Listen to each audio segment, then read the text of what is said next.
everyone, welcome to Divine Connection series. My name is Lily and today we have the fabulous Lara Olutumbi to share her testimony with us. Welcome, Lara. Thank you, Lily. Thank you so much for coming to share your testimony with us. It's really appreciated. If you could just start by giving us a mini introduction, tell us a bit about yourself. So my name is Lara Olutumbi. I'm in my 40s. I moved to the UK for the first time in 1996 to complete my university education. Yeah. After finishing, I went to work in several countries. I took work contracts in Switzerland. I then immigrated to Canada. From Canada, I went to America. Yeah. But in 2009, I decided to come back to the UK. Yeah. I gave my life to Christ when I was 12 years old. Okay, so when in your journey of life did you start thinking of marriage? When did marriage occur to you? In what season of your life? I would say, for the very first time in terms of prayer, Yeah. one of my classmates encouraged us. I was around 15. She said her mom said that we should be praying about marriage. We should be praying about the person we're going to marry. And I remember very clearly going to pray about it. I don't remember how long I did for. But in terms of seriousness, persistence, praying for marriage, I started in my late 20s because I had expected that by 28, 29, I should be married. Okay, so that was really your ideal time, was late 20s, you should be married. And you started praying consistently for that one. Yes. So when did you and your husband meet for the very first time, though? My husband and I met for the very first time in 2014. Okay. I was 38. Yeah, then. Yes. Okay, so how did you guys meet? Did he just appear in your room or? No, he didn't just appear in my room. We were introduced by his pastor and my friend Diola, who goes to his church. Okay. So that's how you guys met? Yes. So if you can now share us your story, so how did the whole marriage thing come in for you and your husband? Just share your story with us. Okay, so first of all, the Lord gave me a dream at the age of 36 and said he would meet me at the age of 38. Wow. And I remember when he said that, I was trying to calculate in my brain, saying, oh, maybe by 37 I'll meet the person, we'll have a 1-year journey, we'll marry at 38, but that wasn't how God planned it. So come 38, first I was introduced to someone, that was not the right person. So you turned 38 that year in what month? In August. Okay. August. So August came, I was 38, I hadn't met somebody. So around towards end of the year, I was introduced to someone. But very quickly, I realized this was not the person that God had for me. So I shared it with a friend of mine, and she was disappointed. She had prayed with me concerning this person, and she said, "Oh, she's seen this happen before. People have a word. Some, it won't. They somehow cannot still word it and things like that." So I just quietly went back to God and said, "God, you told me you meet me at 38. I didn't put the time into it. You put it." I said, "God, your name is at stake now." I said, I have told people, and I just challenged the Lord like that, and I left it like that. And this was December of the year? Yes, this was December. Wow. So come January the following year, Pastor Deboye of the Redeemed Christian Church called a 100-day fast. And I was excited in my spirit because I was already planning, I wanted to do a long fast. I just wanted to grow deeper in my walk with God. It wasn't about marriage. So when he called the 100-day fast, I was excited and I jumped into it. Unknown to me, on the other side, my husband also was part of this 100-day fast. But I was just seeking a deeper walk, a closer relationship, with the Lord. So along the line, during this 100-day period, I was just chatting with Diola, my friend, and I said to her that, "Oh, Diola, you really should ask your pastor to introduce us, to some good guys. Doesn't he know any God-fearing guys in his church? That this one that you have access to leadership, because she goes to a small church. So I was like, if anybody would know the good guys, the God-fearing guys, is the pastor. Exactly. And I go to a big church, so she took it on board and she went and asked the pastor. She didn't even ask for herself. I am a couple of years older than her. She was, kind of, lovely of her. She asked, concerning me. And the pastor said he only knows 2 guys. He said one of those guys he can vouch for. The other guy is a saxophonist in their church. And he knows he's a God-fearing guy. And he said, come to think of it, this guy actually came to the pastor and said he had a word from a prophet, his mentor. This prophet is his mentor in Nigeria. And that she had given a word that, his wife was with the pastor. There were even seasons when my husband had thought might be time to move on from his church. He stayed because of that word. Even his mother, believed that word and reminded him of the word. Even I think his mother had a chat with the pastor and said, my son's wife is with you. That was that put the pastor under pressure. Yes, and he said, he doesn't know. No, yeah. So when Diola, so the pastor actually shared this with Diola. So Diola got a bit excited. I was like, but she was teasing him. Yeah. She was like, Lara, maybe you are the person, So, and I was like, well, let's, get to know more about this guy. Tell me more. So she told me a few things. I was a bit hesitant after, I learned some things. I thought, I don't know if this goes, fits into my spec. Yeah. Anyway, one day Diola and I were supposed to meet up for coffee, lunch, something. I know Diola, I need to have a chat with her too. Maybe you should. So she didn't tell me that her pastor would be coming along. Okay. We were just supposed to meet up. And her pastor, came. I didn't know that her pastor wanted to kind of, check me out as well. Are you okay for his son? For his son, and everything. So we had lunch and I asked questions. I wanted to know things he was into. There are some things pastor said, I don't know. I'm his pastor. I don't know if he likes traveling or those kind of things. So I was asking certain things. And so from some of those questions, I thought, I don't know if this person is quite my spec. Yeah. And I didn't want to go too far with a pastor involved. Yeah. So at the end of the conversation, I just said to the pastor, don't worry, I don't think this is for me. Even Diola too was chanting that, pastor, I don't think they're going to click. I don't think, so the pastor was really disappointed. Who knows whether he went home and he, deep prayers and everything. So, so that was it. But there was a word that anchored in my soul. Yeah. My father-in-law tells me something. He says that if God tries to talk to you the first time and you don't understand, as long as you're not willful, disobedient, insistent on your own will, God will speak to you again in a way that you can understand. Yeah. So some weeks passed and I just got a call from Diola and she was so excited and she said, Lara, I need to talk to you. You did whatever you're doing. You need to drop the phone. I just spoke to the guy because she herself didn't really know him. She just knew he was a saxophonist in her church. Yeah. But the pastor somehow orchestrated that she had a chat with him. And she was like, I just spoke to this guy. He's God-fearing. He's from a Christian home. He, this, that. She was. I think that day my husband probably. You're not very dramatic. My husband probably put on his best dons. She was like, he was, well dressed and all that, So I said, okay, I trust Diola, to an extent. So it was like May now. No, this was February. Oh, it was early February. So a few months before the 38 passes. Before the 38 passes. Yeah. So we, she now, organized that they would come to visit me. They would come to my house. I would get to know him. Because I trusted her. I said, okay. So even the day they were coming, I was still. So when you say they, who were they? So Diola, her pastor, and my husband. Okay. Wale. So I was even texting her, trying to tell her that I don't think you guys should come anymore. I was having cold feet. Yeah. I didn't want to be put on the spot. I know my pastor is involved. Yeah. And also I was traveling the next day for work, and I was not feeling very well. And contractual life, which Lillian understands. I couldn't risk being sick. So but. Somehow Diola even threatened me at one point. I can't remember if it was that conversation or another one. She said, if you're not interested, I'll introduce him to my cousin. So anyway, they came to my house. Yeah. And they came, we were chatting. Mostly our conversation was just about our love for God, our heart for God and everything. And during the conversation, so when they came to the door, I was like, okay, it's not as bad as I thought, because I'd seen him on a YouTube video where he was playing the piano and everything like that before. So I thought, okay, it looks a bit better, in person, he tried cleaning himself up. So anyway, we were chatting. So during the chat, I just felt the Holy Spirit stop me for a second and say, hear his heart.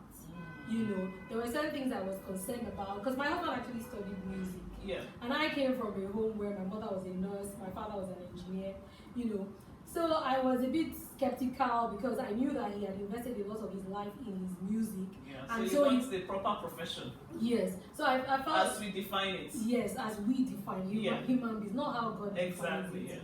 So I felt like he wasn't as career-oriented as I was and all that. But I just felt the Holy Spirit saying, listen to his heart. And as he was speaking, I saw kindness. I just saw that this is a kind person. The Holy Spirit was telling me, he's kind. The way he talks is humble. Yeah. And then he now went even further. My husband has, said that, yes, he talked about his pursuit of music. Yeah. But that how God told him that he needed to get, a job, something to support the music. So I said, okay, this guy is smart. He's not just, investing everything in the music. Yeah. At that time, even me, I was not embracing my creative side, and everything. So we had the conversation. After the visit, the pastor said that we should all hold our hands and pray. Yeah. So when we held our hands to pray, I just felt a kind of connection. I don't know if you call it chemistry, And I was like, oh, okay. And we prayed. And then they went off. And Diola was already texting me. She was like, he's so, excited about you. Yeah. He was like, oh, I love her passion for God and, and everything. And he said that you're going to have a dream that night. So later, 2 days, Diola can be very playful. So she was bugging me. I was like, what did you see? What did you see? And the truth is, I had a dream that night. So he said you're going to have a dream, and you actually had a dream that night. Yes. I believe that his mentor had said to him, because he himself was a bit worried, that would she accept me? And his mentor, his mother, they were all encouraging him and saying, be courageous, that and the lady, his mentor is a prophet, so she said, God is going to visit her. And so I had a dream. I didn't fully understand the meaning of the dream. In fact, I have to say that maybe yesterday Lillian even helped me to understand it better. Yeah. I had a dream. There was a lot of rain in the dream. I just thought, I knew God was visiting me in that dream. Yeah. I knew I had an encounter with the Holy Spirit in the dream. I won't go into the dream because of time. So that was one sign already as well. So we started talking. I was working in Isle of Man, Geneva. So we talked. I had time to finish work earlier than usual, London traffic and everything. So one of those days I got to my room early. I now told him to call me because he had taken my number, he had wished me safe journey, and I thought, oh, this is sweet and everything. So we started talking. So our first conversation, just the two of us, I would say we started the conversation as acquaintances, but by the time we finished, we were friends. Oh, wow. So a lot of the time I was away, if you call me, we would talk, we would gist. But there were times I would be like, hey, this thing might be going a bit too fast. So were you interested in those times that you guys, when you started liking him as well? Yes, I did. But you're still holding back? I was still holding back, I have to say. Because I had my spec and all that. So it was still on your spec? Yes, So I was still a bit like, oh, don't overcommit yourself. So I even told him that, don't worry, I'm praying, you're going to be great, all the things. You have a good woman. I was like, I'll be praying for you, because he himself too, his parents came from a very professional background. His father was a lawyer, his mother a chartered surveyor. So I was like, but they are Christians. Yeah. So they had got the word that God wanted him to pursue music as well. So they encouraged him in it. Though his father was at first hesitant, but when he saw the face of the Lord, he knew that was good. So I said, for your parents releasing you into this, I'm going to pray. I'm going to be praying into your life.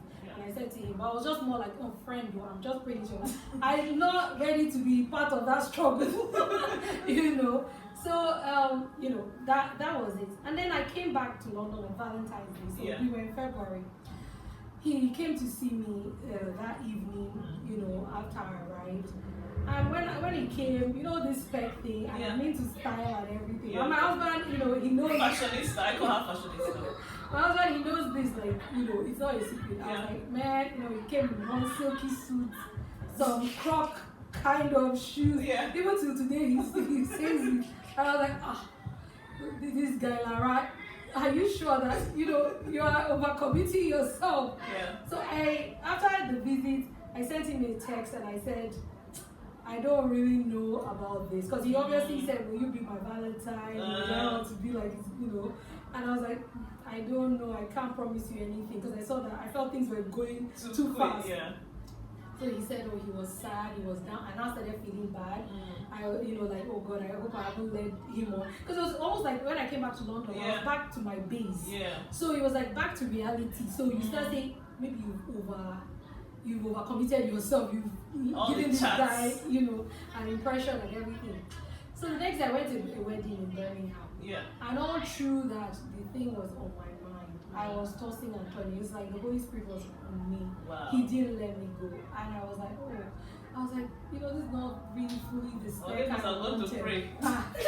you know. The Holy Spirit, don't give her rest. And I had also told God that, God, don't let me miss it. I always prayed. I said, God, I don't want to miss it. And I used to say to God that, okay, I hear people say God gave them a vision, they heard a voice. And I was like, at that time, I didn't feel like my spiritual level was that high. So I used to be worried. So I really prayed into it and I said, God, don't let me miss it. You know how you can talk to me in a way that I will understand at my level. I mustn't miss it. So those prayers I already missed. So the Holy Spirit was on me. Oh my goodness, He was on me. Wow. I had to actually physically say, Holy Spirit, okay, I will do it. I give Him. Can you let me rest now? And then I just felt the burden lift. And so that's how we started our journey. So that was really more or less like when you agreed. Yes. Even if it was not formally. Yes. Okay. Yes. Cool. Yes. Yeah. So, I agreed.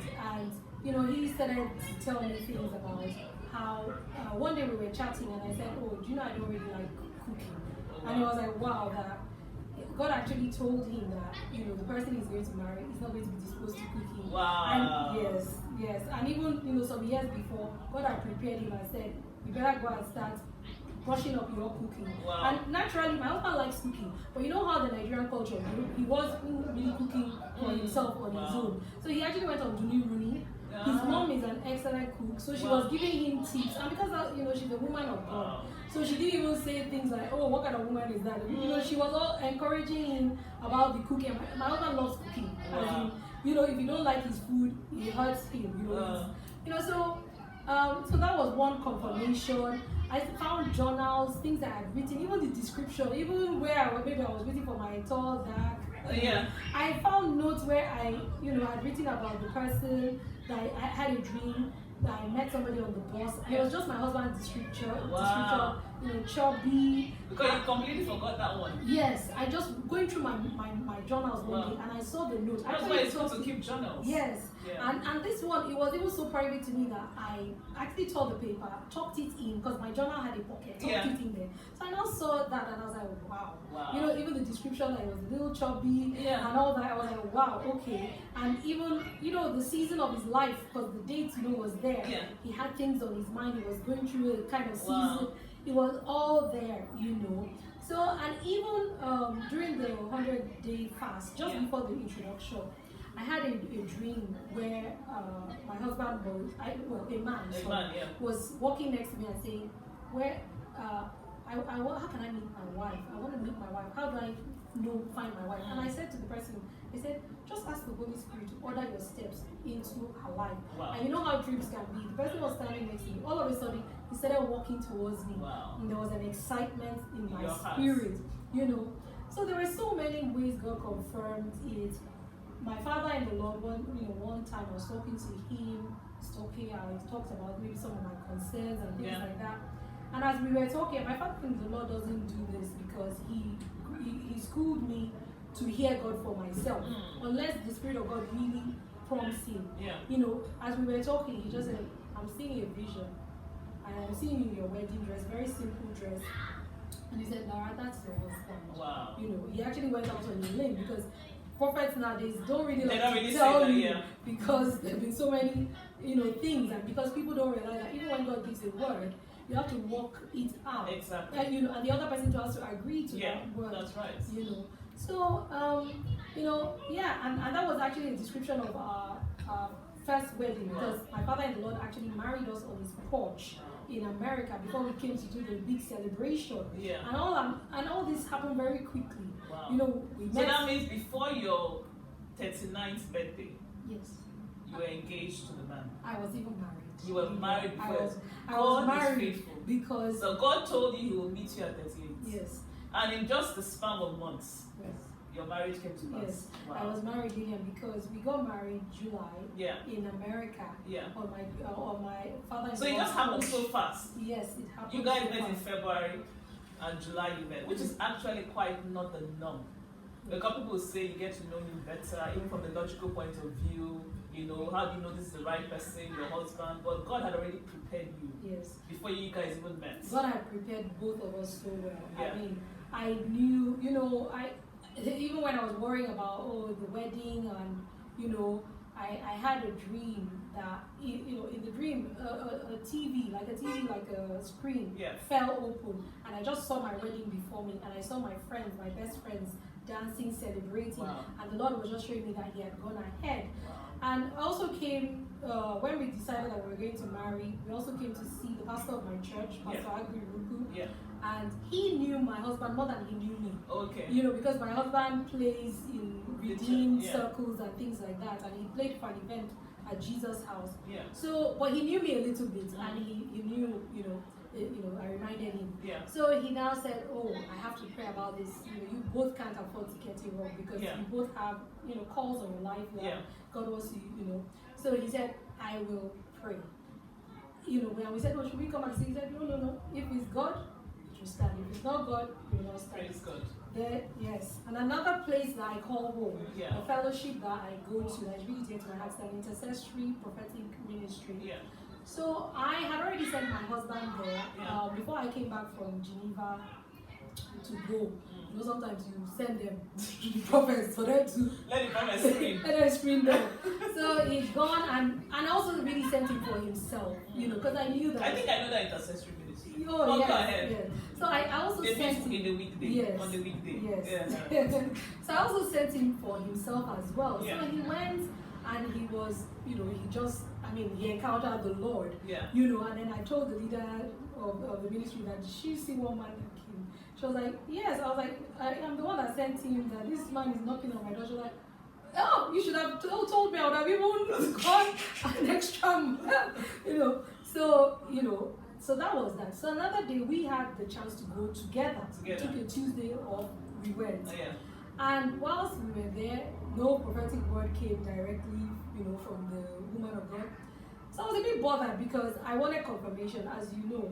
Out of the mouth of two or three witnesses, the word is confirmed. Yes. So I went into the toilet and I said, God, this is one of the places that I call home. I said, are you not going to confirm your word here? I know, and this is a prophetic ministry, it's not just are you not going to confirm your word there?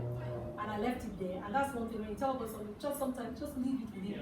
As I came out of the bathroom, I thought, well, maybe it's not today. But some way, somehow, this confirmation woke up. I actually kind of almost forgot. So we were praying for other prayer points, and they told us to raise our hands. You know, I think it was even his own hand. It was for something, and he had even been told that when you come to that ministry, don't ask for anything. Just, you know, God has some keys for you, but you shouldn't even ask for anything for yourself. But he didn't even remember, so he raised his hand. So as the leader, you know, woman of God was praying, all of a sudden she just grabbed my husband's hand, and even my husband said that he now realized that, oh, he wasn't actually supposed to be praying for a job. And then she grabbed my hand, I grabbed the hand of the two of us together, and started to prophesy. I said that God is doing something here, and told me that I had to really humble myself to the will of God, you know, and embrace the will of God. And you know, my husband says that she said he's the one. I remember her saying, you know, God is here, God is doing this, is fallow. I remember her saying this is fertile ground. I remember her saying that, you know, and she said, Laura, you have to really, you know, humble yourself, allow yourself with what God, you know, is doing. And prior to that, even in that ministry, the year before, you know, during prayers and intercession, there was an angelic visitation where the angels came and they brought rings. I didn't see the vision, but some of the women there whose eyes were opened during the encounter saw the vision. And two of them, you know, to have two people see the same vision, testified that they saw the angels bring rings, wedding rings, you know, engagement rings, and they saw me. Two of them testified, go and pick up my ring. In fact, another lady said that she saw me put the ring in my pocket, and but I wasn't wearing it. I would bring it out of my pocket, look at it, I'll smile, put it back in my pocket. So she contacted me, made some time, you know, to talk to me and prayed. You know, her desire was, you know, I mustn't miss it. You know, she prayed, and you know, they prayed over me, and the ring must stay. And I think that's some of the hesitations. But I think the good thing, I mean, your testimony is a wonderful testimony, and it amazes me how God confirmed His word. Because the good thing is that God spoke to you first. He did not just come through the prophet first. He spoke to you first. He spoke to me. But because the word of God says in every mouth 2 or 3 witnesses, the word is confirmed. He confirmed the word. It's always good. That's why I tell you, it's always good to get a confirmation. Whether it's through your pastor, whether it's through somebody you're submissive to, and not just say, God has spoken to me. Therefore, that's the final. And the beauty thing about God told you, I'll meet you at 38. And he did exactly that. Yes. That is beautiful. Yes, and that's what happens when we allow him to speak. Yeah. You know, instead of us. And that comes from a deep, intimate fellowship with him. Yes, yes, yes. And he did not let you rest. He didn't let me rest. The Holy Spirit did not let me rest until I accepted and said, Lord, I submit, I surrender to you. So how did Wale propose to you? Well, he proposed formally to me in September, post our July wedding, because by then he had bought the ring. Yeah. But you know, I have to say, he always just, I can't really say in our 2 private time he went on his knees, but right from the onset he kept telling me that I was his wife. Wow. He believed the word, you know, and he had a peace in his heart. Wow. And he had the connection, you know, to me as well, you know. Oh, wow. Yeah. Praise God. Yes. So what kind of advice would you give us? So the advice that people that want to marry, that are waiting for? The advice I would give is, you know, what you all are doing, praying, seeking the face of God is good, because God will deal with certain things. We are all different. We all have different journeys. There's some of us that God needs to deal with certain things in our lives, and we do that in prayer. Yeah. But the primary thing was a surrendered life to God. Seek his kingdom above every other thing. Matthew 6:33. Don't focus on marriage, because in my late 20s, I went through agony of heart of being single. My early 30s being single. I used to talk about it all the time. Spend a lot of time with my friends on the phone just lamenting. But until I heard the word of God, and the word of God pushing me that seek his kingdom first, the word of God about the Shunammite woman, I won't go into it, about how she didn't focus on her need that she didn't have a baby. She focused on building the kingdom of God by building a house for the prophet Elisha. So at that time, when I heard that word, and a man of God came into my life, he didn't make me feel that I was inadequate. Rather, he spoke to the value inside me. He said that I have value. I have something to offer the kingdom. The kingdom is waiting for me. So I just surrendered my all, and I focused on God completely. In fact, there's sometimes I wouldn't even remember I'm single or to pray about it. Of course, and there are times of loneliness, you know, but you can go out, have lunch, go out with your friends, enjoy your life. But focus on the Lord. Don't get consumed. Don't be consumed by it. Don't be consumed. Because you're not careful, it now becomes an idol. Yes. And one of the things that God gave me before doing this was, you know, Nehemiah 4. When they were building, they had their weapons, and they also had the building tools. The same people that had weapons had the building tools. They didn't focus on just weapon warfare. They were building the kingdom. As we build the kingdom, God will build our lives. That's right. So that's the Matthew 6:33 in summary is your advice. Yes. Thank you so much, Lara. Thank you for having me. Fashionista. Thank you so much. Thank you, guys. I hope you enjoyed and you were blessed by this wonderful testimony. For more information, if you have any questions, you want to connect more to the woman of God, let us know. Our email is bettingplace@yahoo.com. Thank you so much. God bless you. Bye.